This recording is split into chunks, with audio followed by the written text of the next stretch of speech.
That Talking Podcast. I'm JJ Starr. That was a good one. Yeah. And I'm Downtown Andy. Welcome. We're here to talk and bring some civil discourse to an otherwise discordant world on this fabulous late summer evening, early fall. Happy Labor Day, folks. Labor Day. Labor Day. I mean, it's a day off.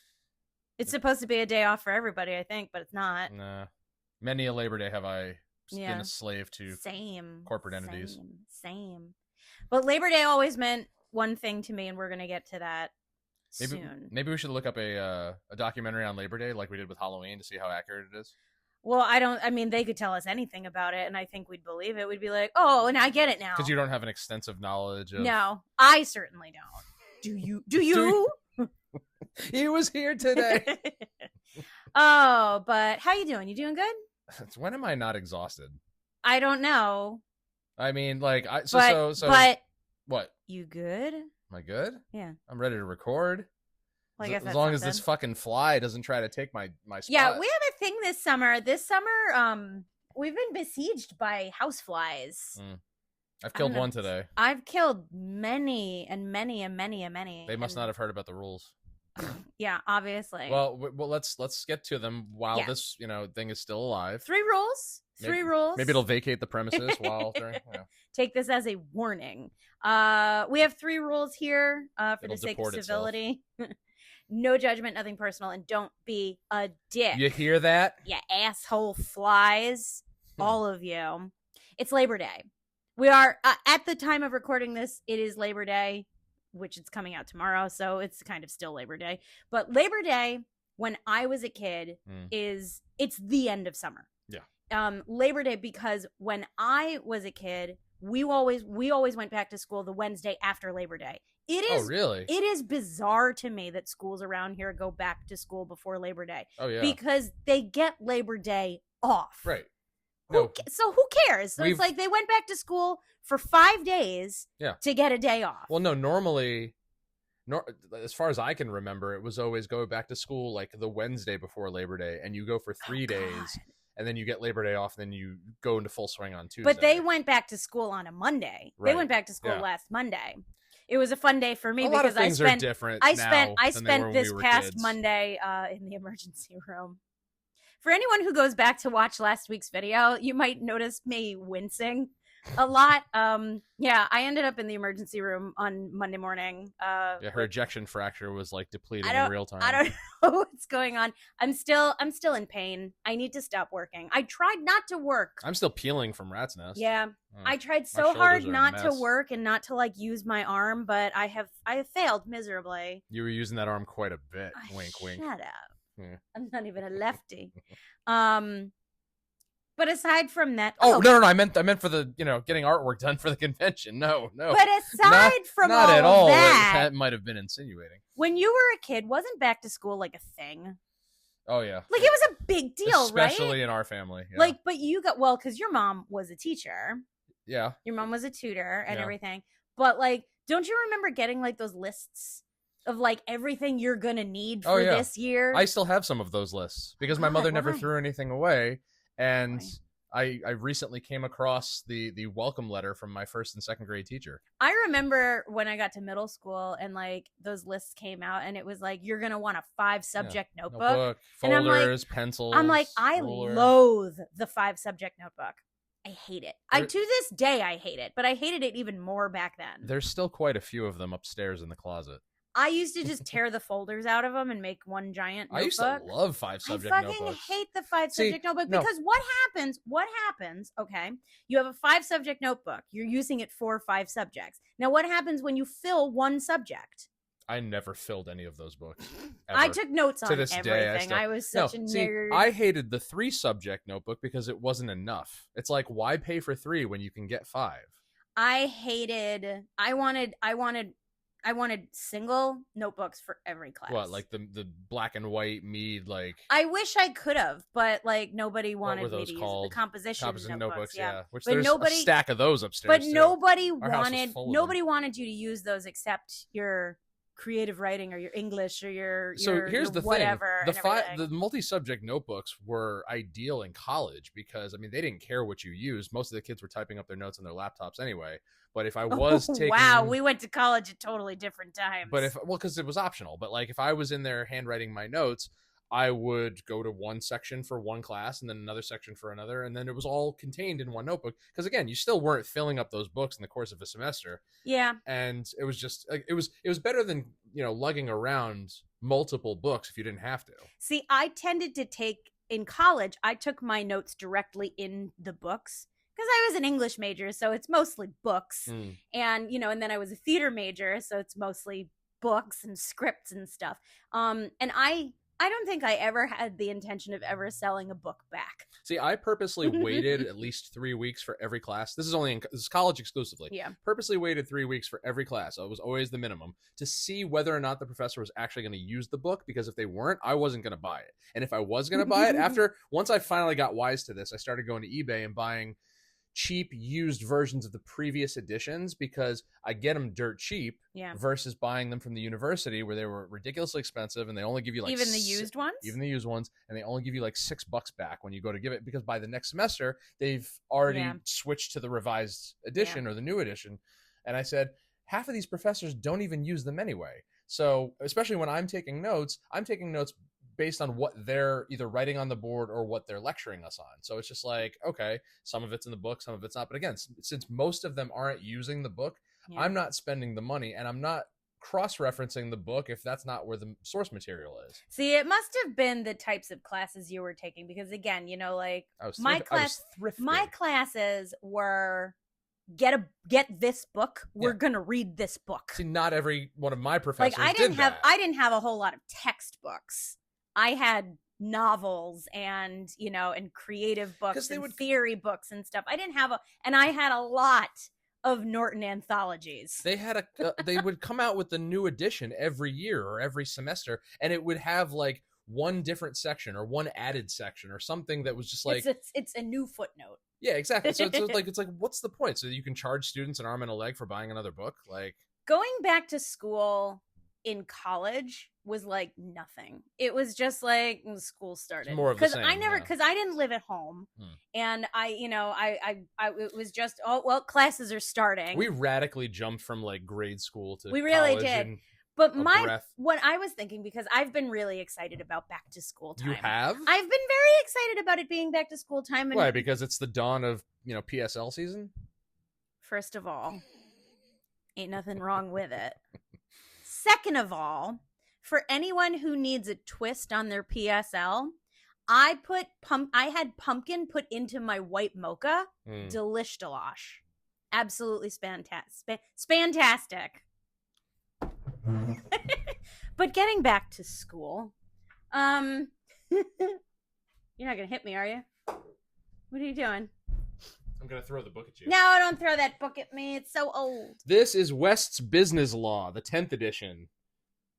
Text in cases. Not a sponsor. Yeah, no, the 10th edition is like 15, 20 years old. This is the only college book that I hung on to because it's actually very informative. I did keep a lot of the books that I had for my classes. What's funny is a lot of the books that I kept I never read.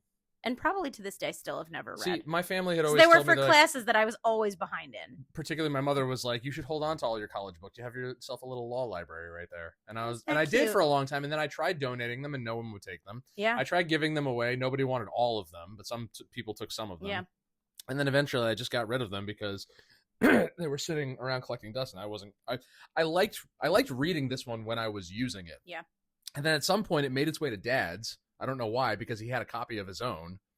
I'm just like, steal mine, jerk. But the kids are back to school. That was the point. That's where this started. We are the king and queen of tangents, especially in podcast. The kids are back to school, at least around here. Well, I mean, it's Labor Day now, so I presume that everyone is back to school at this point. So suckers. Get your pencils, get your books. Let me tell you something though. Like, I mean, books. Honestly, I'm always stoked when the kids go back to school. For one, to get them off the roads. They're off the streets, just meandering around and everything. Hanging around in parking lots. Taking TikToks. Oh, God. Hiking up their skirts. fluffing their broccoli heads. Like those kids out in front of the mini mart the other day. Yes. But I'm also excited because I'm a big nerd and I like to ask our kids how school is going. I have yet to get an answer out of either one of them. One thing that most boys just don't want to be asked because they don't care. First of all, that's just it, is that these kids, I don't know if anyone cares. Think about, okay, you love talking about the things that are important to you, as are most people. Sure. If a kid, male or female, was learning about something in public grade school that really spoke to them, don't you think they would be eager to just start word vomiting?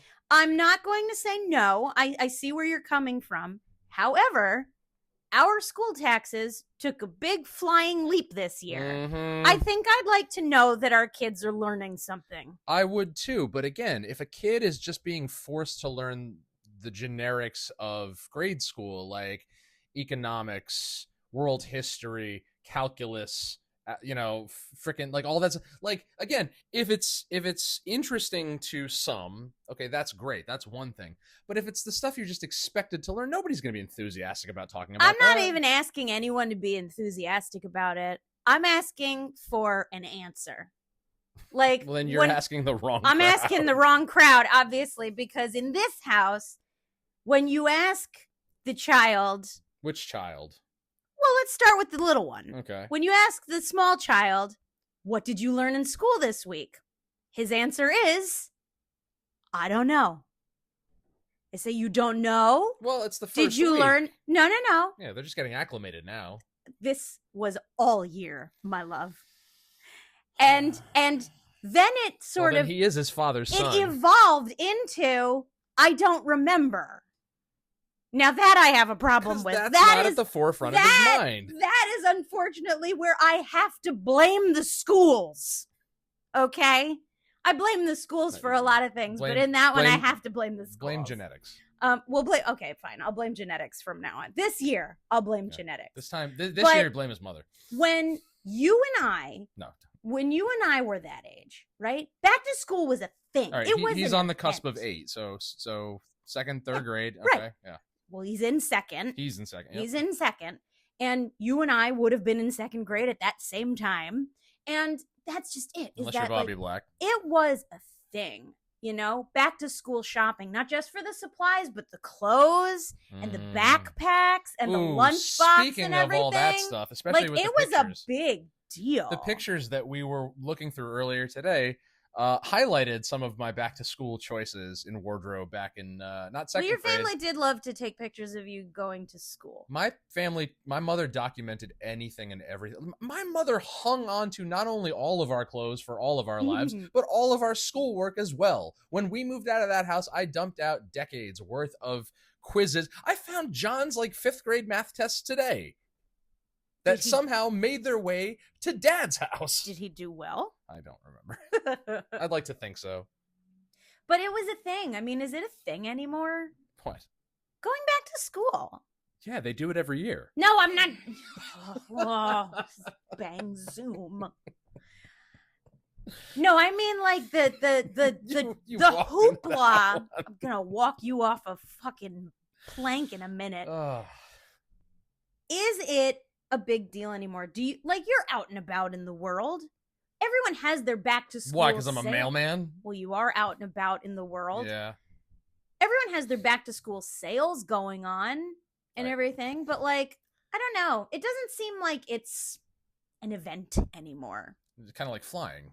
People used to get dressed up to go on a plane. Yeah.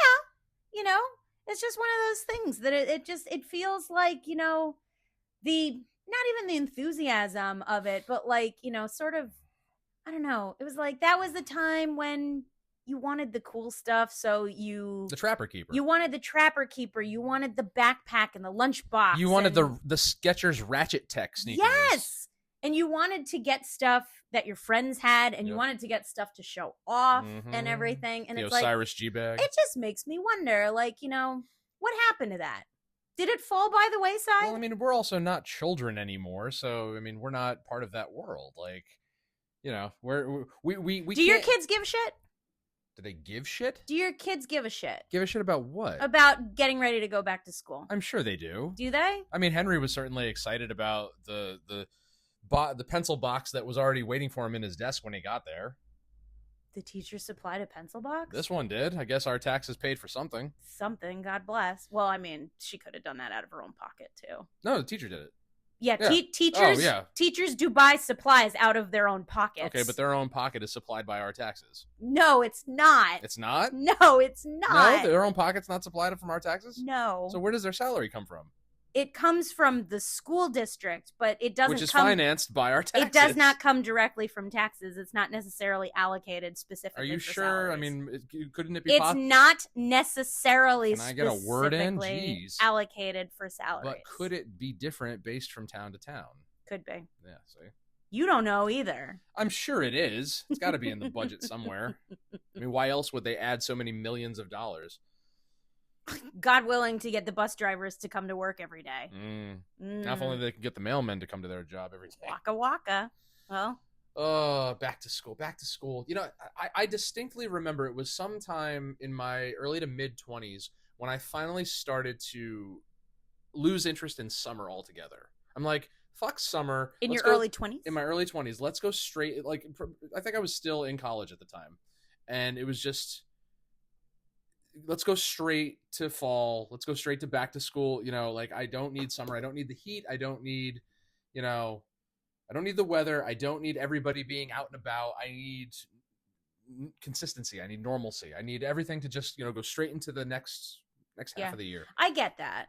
Yeah, because summertime, like, I didn't go on a lot of vacations, you know, certainly not like any far vacations or lengthy vacations. Like, our idea of a vacation was going to Lake George for like Labor Day weekend or 4th of July weekend. So like 3 days max. Yeah. We didn't go to Disneyland. We didn't go to. So what did you do all summer? Hung out. That's it? Yeah. See, I never, not once in my youth, ever had a summer off.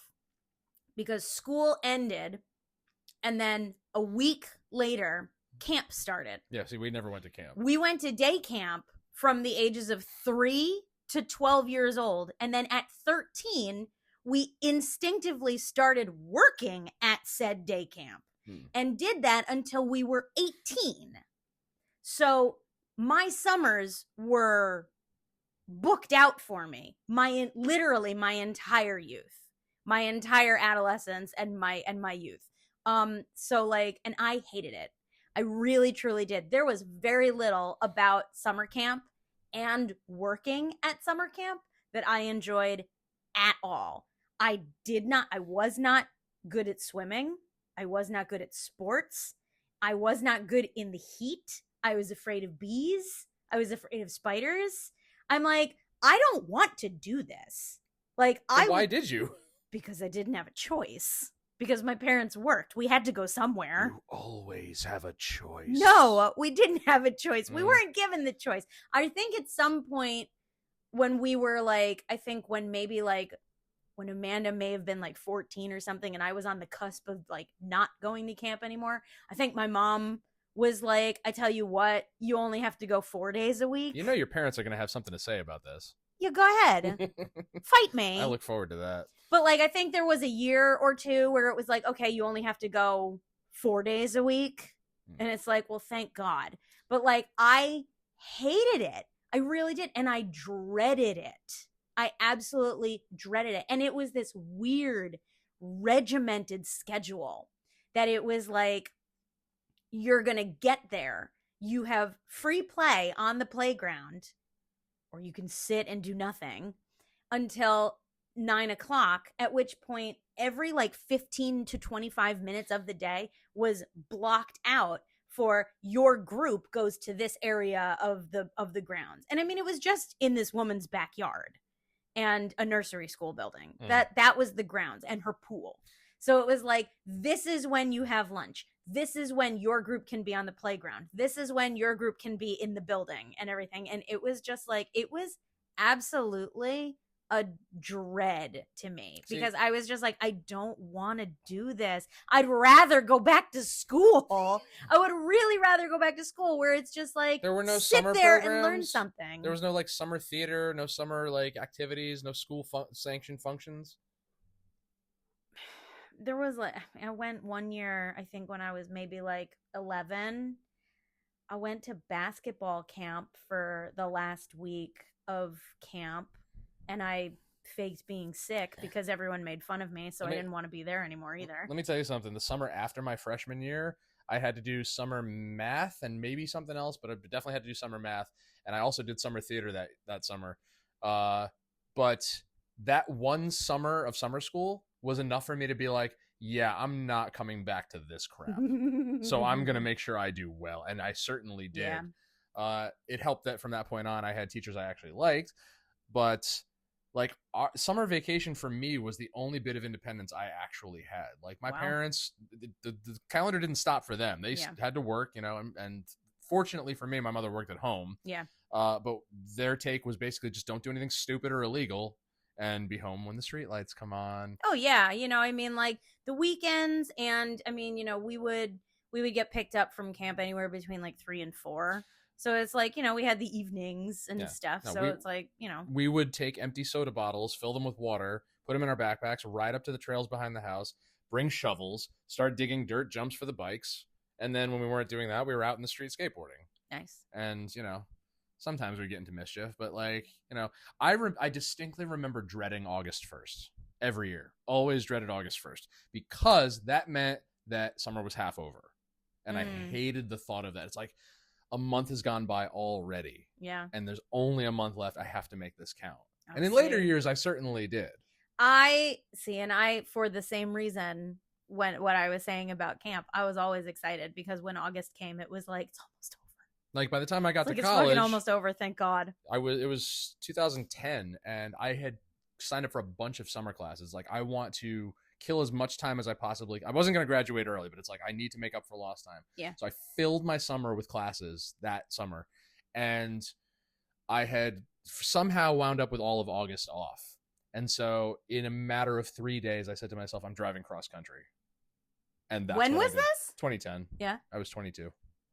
I drove to LA and back mostly by myself, and it was wonderful. And I told my parents I'm going to Chicago to visit my brother, and I may swing through Denver to visit some friends who just moved there. What I didn't tell them is I was driving all the way to LA and then all the way back. Yeah. And I told them the day I got back. I don't remember if I told my parents I was going to Wyoming when I went to Wyoming. You could have been killed. You could have been abducted at a truck stop. No, that's what they're telling me when I get back. I'm like, yeah, but I got to go to Hollywood and it was pretty cool. Yeah. But yeah, like I was always ready to go back to school when I was a kid. Because also when we were kids, our friends were not like available at the push of a button. Like, neither were mine. Typically speaking, when you and I were kids, when you and I were in grade school, right?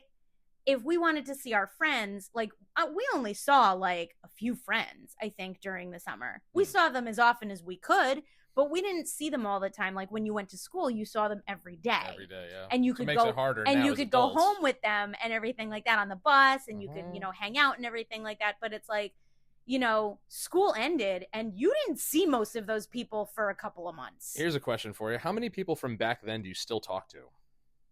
Yeah. Goose egg. Big fat goose egg. I mean, every now and then there are, we interact, I guess, a little bit on social media. Yesterday, but like I haven't hung on to anybody. Yesterday, my oldest friend FaceTimed me. And we don't talk. My oldest friend, I have known him now for 34 years. We met when we were 3. And, we don't see each other or talk all that often, but it was good to hear from him. What brought this on? Oh, I was trying to get him to come to Dad's and take stuff. Oh, okay. Did he? No. No. But it's kind of nice, that we're still in each other's lives in some capacity, because a lot of people from grade school I don't talk to. Yeah.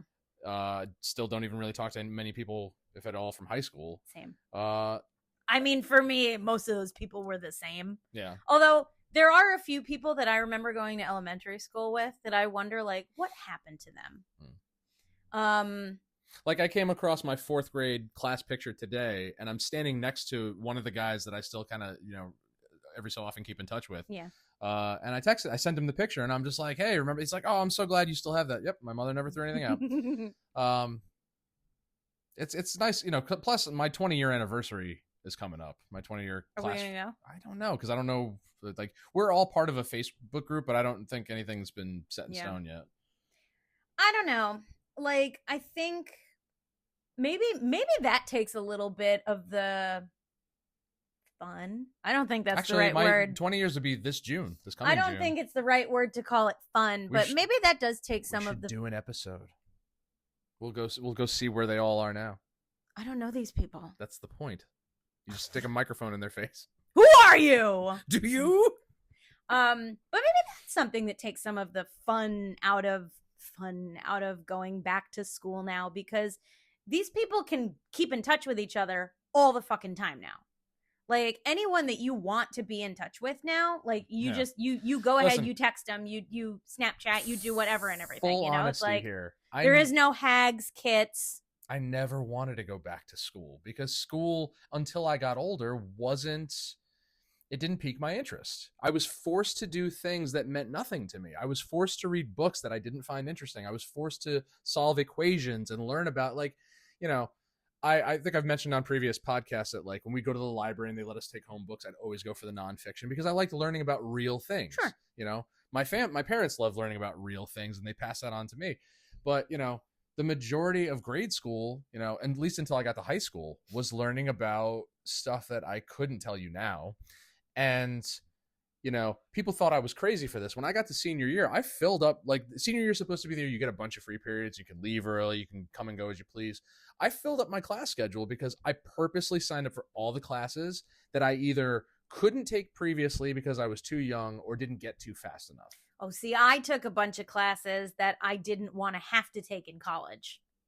See, I didn't even know that was an option. Yeah, I was like, I do not want to have to take math in college. I do not want to have to take science in college. So I took AP classes in high school so that now I don't have to take them in college. So I still had a couple of free periods, but and then I took all the required stuff, like American government and economics. But, like, all the music classes, like, that wasn't required. I'm like, sign me up. Give me something I actually want to do. Well, that's that just I want to excel at. And I mean, especially as an upperclassman, you are afforded that luxury of being able to, get in first and do things that maybe, because you've satisfied your ready for this your other requirements at that point. I drove the band director nuts, because I took jazz improv, and all it was us just jamming to, like, jazz standards. Yeah. Like, all the things you are and Take the A Train and stuff like that.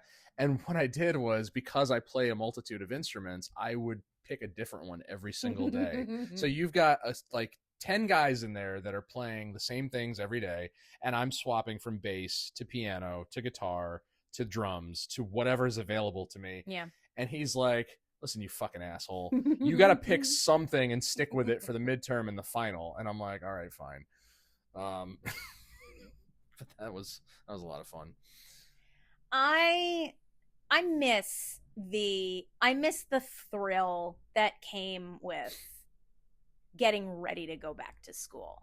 That was always exciting. It was, right? Like, when there was always a point, like in middle school, right? In middle school, I don't know about you, but for me, there was a point in the summer where everyone started getting their schedules mailed to them. And it's like, oh shit. And it was like, what classes am I going to be in? Who are my teachers? Who's going to be in my class with me and everything? And my middle school was broken up a little bit. It was broken up into teams, they called them. Team A, B, and C, which is basically like, these are essentially the people you're going to have most of your classes with, because they're all taking band or they're all taking chorus or ours something. Were called clusters. Clusters? Yeah. Interesting. Yeah, like cluster 6C, which was in the dungeon of the middle school. Yeah. It was actually called the dungeon. Oh, yeah. Those from the Newtown area will know exactly what I'm talking about. And I remember, seeing, I excuse me, the joy got stuck in my throat. That was an exciting time. I remember getting my freshman year schedule and doing the orientation and everything and being absolutely petrified. Really? That one scared me because I absolutely was like, and I think sixth grade to an extent also scared me a little bit because I was like, I have no idea where I'm going. And to this day, switching schools too. To this day, one of my biggest fears is not knowing where I'm going. It's like not a fear, but it's an anxiety. Like if I don't know where I'm going, I'll do like a dry run. And those freshman orientations were not nearly the dry run that I needed. I'm like, I'm not going to be able to find my locker. I'm not going to be able to find my classrooms. I'm not going to be able to find my bus. Like right after I got out of middle school, they built a 5-6 school. So like all the elementary schools up until that point had been K through 5. Yeah. Middle school was 6, 7, 8. High school was 9 through 12. Yeah. And they build this 5-6 school, and it's up and running by like I think 05, something like that. And so you leave your elementary school, whatever, from whatever district you're in. You go to the 5-6 school for 2 years, then you go to the middle school for 2 years, and then you're in the high school. So you're making a whole like extra transition that was completely unnecessary.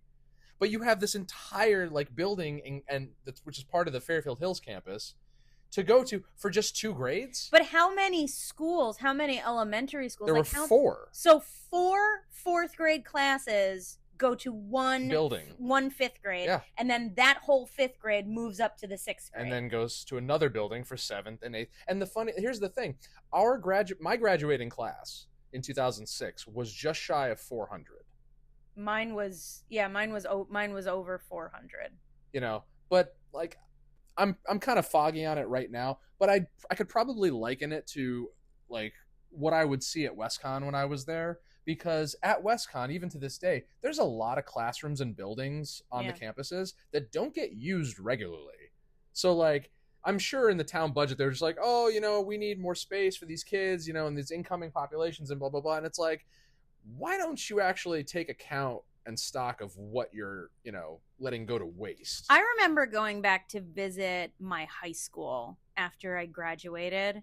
And I remember there being, you know, they had, when I was a senior, they were starting to build the new the new cafeteria and expanding the parking lot and stuff like that, the new music room, the new gym. And I didn't get to use any of these facilities. Well, no, the new cafeteria we got to use. That was open when I was a senior. But like there were, like when I went back afterwards and they had sort of finished most of the renovations, there were like stairwells to nowhere. And I'm just like, I live here now. I'm like, I made the mistake of coming back and now I can't leave. Yeah, we used to hide in the stairwell that went up to the roof. Yeah. Mm-hmm. See, I don't think we could get to the roof in my school. We couldn't get to it. It was always locked, but you know, that's the part where like you can hide in a certain like part of it where you can't be seen. Yeah. And it's just like, also speaking of back to school, John and I loved going to Office Max. Yeah, we love, because Office Max was always next to TJ Maxx in Brookfield. Okay, which is now where it's like Michael's and not Staples. What is it? CVS. And that's where Mom would go when she needed supplies. And I mean, she had a list of places to go for supplies, sure. But on the rare occasion we would go to Office Max, we would run to the back because we would always want to try out all the desks and all the rolling chairs, and we want to see like, I feel like Amanda and I used to do that. This too. One suits you better. No, this one's better. No, this one has more cabinet space. No, This one has, you know, nice drawers. This one has a fake computer. And then we would go. Those fucking fake computers. And we, you know, the cardboard boxes. Yeah. And then we'd go and we'd grab supplies, and we'd be like, oh, I'm going to put this in this drawer and that in that drawer. And of course, we'd end up buying none of it. Yeah. Because, you know, no Milky Gel pens for you or anything like that. No. You stick me with a box of just classic Ticonderoga and a box of classic Bic with the black or blue caps. Yep. Clear with the and a marble composition book. And a couple of 3-ring folders. And that's it. You're all set? Yeah. Oh, wow. I love the smell of those Ticonderogas. And I love the way the Bics wrote.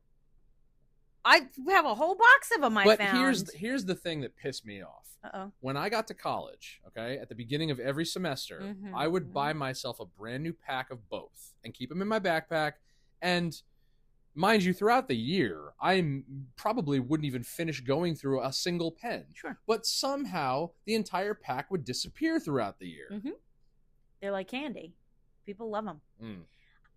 There was something about when we got to middle school, and I think they did, I want to say they did it in high school too, but I honestly don't remember. There was something about getting the assignment notebook. Did your school give you an assignment notebook? You're asking me to remember back 25 years. It was a notebook that they gave you. It was like a day planner that they gave you where you were to write down your homework assignments for each period.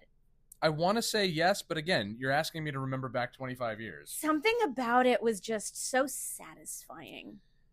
Everything in its place. And I mean, it's like the day planner that I have now. Like, there's something about having it, even though I tend to fall off by mid-year. I tend to fall off using it. I had a back-to-school transition that you didn't. Oh? That's right, because in the fall of 2001... Is this when your balls dropped? Yeah, actually. Jesus. So glad my mother isn't listening to this. Go on. So shortly after 9/11, and mind you, 9/11 had nothing to do with this. I hope not. I had a breakdown when I came home one day. And I'm like, Ma, I'm done. I'm done with this fucking place. Yeah. And to make a long story short, this was 8th grade. Yeah. Talks had begun on me transitioning to a private school, a Catholic school. Fancy. Which was 30 kids per grade, K through 8, actually preschool through 8. At the church that we were, parishioners of. And I spent the rest of 8th grade in, a single, a class with the same 28 other people. Yeah. It was a unique experience. I mean, granted, I did have to wear uniforms every day. Well, you got to pick your tie. I did, yeah. You did, yeah. And had to go to church every Friday and every Sunday. Did you learn Latin? No. No? I learned French because they didn't offer Spanish. But no Latin. No Latin. See, that's it. See, the Catholic school in Mayapack, you learned Latin. Well, that makes sense. Yeah, you learned Latin there. That was always an interesting thing also for back to school. I took that class pass-fail because French? I told the teacher, I said, listen, I've just spent the last 2 years learning Spanish. Like, you can't ask me to pick up on another language now. Like, so we had 3 elementary schools that were K through 5 back then. It was K through 5. I think it's 1 through 5 now. We had 3 elementary schools that filtered all into 1 6, 7, 8 middle school. And then the high school was 9 through 12. We also had St. John's was the Catholic school, which was 1 through 8. So typically, those students had gone to public kindergarten at one of the 3 public elementary schools, typically. And then they may have gone to Catholic school, and then they had the option of going back. And some of them went back to public school for middle school. So they only did 1 through 5 at Catholic school. So it was interesting to see who came from the Catholic school in middle school. But then when they got to 9th grade, if they were at the Catholic school, a lot of them went to the Catholic high school. They went to Kennedy, and we never saw them. Or they went from the public middle school to the Catholic school, and we never saw them again. So other than me, I think there were 2 other public school transplants in that class. Yeah. But the rest of those kids... In the same class? Yeah, and they had gone long before me. Oh, okay. But my observation of that year was the fact that the other 29 of us, 26 kids, had been together since preschool in the Catholic school. So they'd all grown up together and were incredibly sheltered and incredibly just oblivious to a lot of things. But how was their French? Magnifique. Like the first thing that got me when I switched over was like all throughout middle school playing football in gym and at recess, like we tackled. Like, we didn't like really hurt each other, but we tackled, you know. It's like, we weren't trying to kill each other, we're just playing football. Right. I get there and I start tackling people and they're freaking out. They're just like, 2-hand touch, man. And I'm just like, he's the aggressor. Oh yeah, no, they thought I was the spawn of Satan. Oh man. Anyway, but yeah, that was, and then towards the end of the year, there was all this talk about like what high schools everyone was going to, and there was all talk about the all boys school, Catholic school, and the all girls Catholic school, and then the co-ed Catholic high school, and it's just like, I'm not going to any of those. I like, this was a good break, but like I need to be back with. Yeah. I need to go back to reality. Do you think you came back with lore attached to you? Probably. Do you think it was like, what happened to Andrew? I came back certainly with less fucks to give. Okay, well that's good. And like freshman year into sophomore year was tough, but like once like I hit 16, it's just like, okay, I know who I am now, and I didn't look back. Yeah.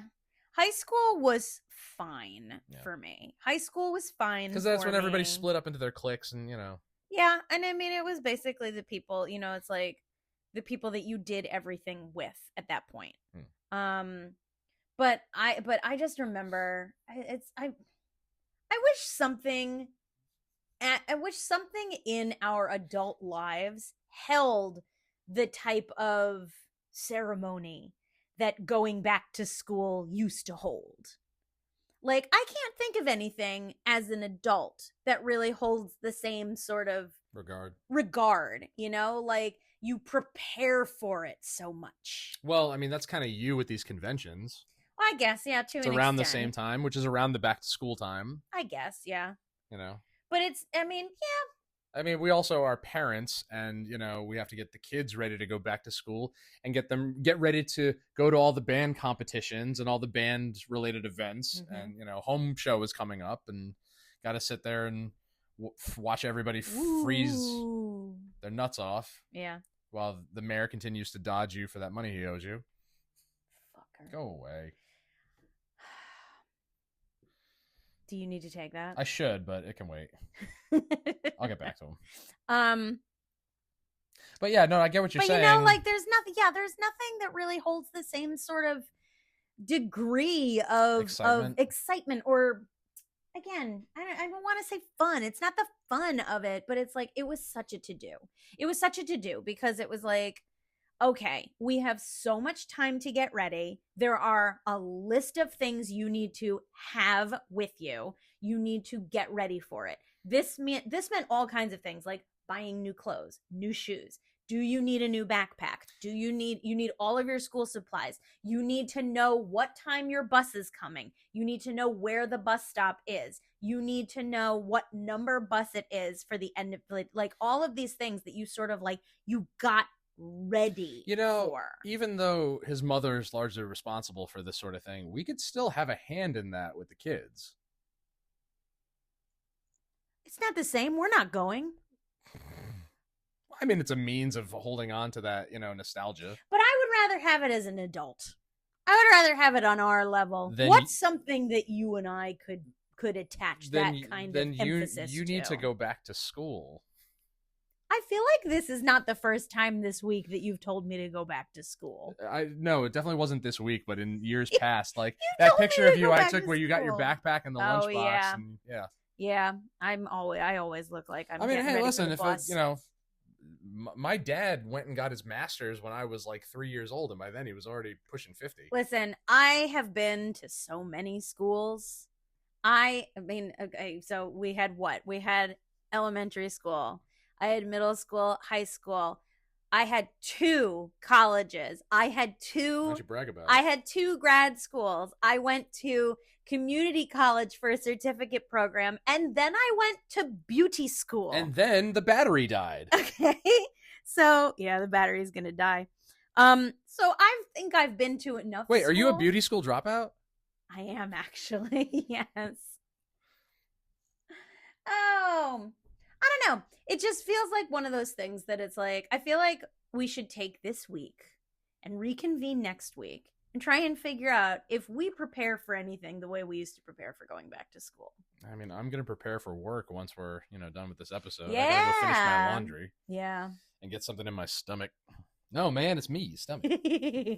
Well, I hope that despite the fact that you're never really separated from your friends anymore thanks to social media and texting, I hope that with all of the nuttiness and everything, that maybe kids are not, you kids out there on the block, maybe that it's not maybe it's not the excitement of the school year, but I hope that you cling to something, because again, once you get up here, you kind of fall off of it a little bit. I'm just glad that the kids that our kids are not, having difficulty in school. Like, I've asked Oliver repeatedly, I'm like, are you doing okay in your classes? No. Do you need help? Do you need tutoring? Do you need, someone to double check your stuff? And he always assures me he's got it. Like, there have been times where his grades have slipped, but like, he's got a lot going on. He's got a confidence in his academic ability that I didn't. Which because is great. I was always unsure because, again, I didn't want to be there. He's just got a big schedule. He's got a lot going on. That's not what I'm getting at. It's the fact that when it comes to the school work, he's confident that he's going to get it done and he's going to get it done right. Good. I was always unsure of myself because, like I said, if it wasn't something that I was interested in, it's like, why am I learning this? Like, I wish somebody would have explained to me why certain things were important. Like, tell me how I'm going to use this in adult life. I was always overconfident because I was just like, it's fine. I'm like, and there was time that I just didn't bother doing the work, and I was like, yeah, that's fine too. Like, my entire junior year of high school. Nobody ever explained that to me. Nobody ever said, like, you're going to use this at this point. You're going to need to know this for this. Like, well, that's why we got really excited when the boy said that he was doing, what is it called? It's called like, what is life skills or you're turning Italian before our very eyes. Well, what was the class? What's the class that he's taking this year that he said it was like it's sort of like home economics, but it's like home economics. No, it's not called home economics. I don't remember what it is. But we were out to breakfast the other day and he said that he was taking it and we were so excited because it's teaching him like how to balance a checkbook. Well, not how to balance a checkbook, but how to like balance your accounts and everything like that. And we were just like, thank fucking, like it teaches you how to like file your taxes or something like that. And it's like, thank God. At least our taxes went to pay for something. It's like, so that's the one win that I really take away from this. But God, I just hope that I hope that for anyone out there listening, I just hope that you hang on to whatever excitement you can really suck up. I will. Let me tell you this. You know where my appreciation lies? In the fact that I spent a lot of time learning reading comprehension because it really helps me in my current employment, and it could help you too. You know who you are. Of all of the skills that people should have, I think reading comprehension is the one because it will help them. This was a fun talk. It went all over the place, but it's cool. Spoke to the educator in you. It did. But really mostly just the nerd in me. But thank you. I hope it spoke to you out there in podcast land. Thank you for listening to that talking podcast. This was fun. Find us on social media, DT Andy and JJ Star. Plug it, baby. With 2 R's. And find Love Hard Art. We are gonna be, it's coming up real fast now. 1 month. The tech decks are getting made. Yes, I've got a lot of fun and really cute stuff. Oh shit! That I'm in the process of doing. Did I announce that too early? I don't care. Okay. But yeah, October 3rd, 4th, and 5th at the White Plains Convention Center at the Westchester County Center, whatever it's called. The New York Blood and Ink Convention. The guest list is being announced, and it's getting super exciting. Bam's going to be there. Bai Ling is going to be there. What's her name's going to be there. Sons of Anarchy are going to be there. You're done. Stop. Plug your own stuff. You're falling off with mine. What do you? I want to see. What's her face is going to be there. The chick means me. No. Yeah, sure. Whatever.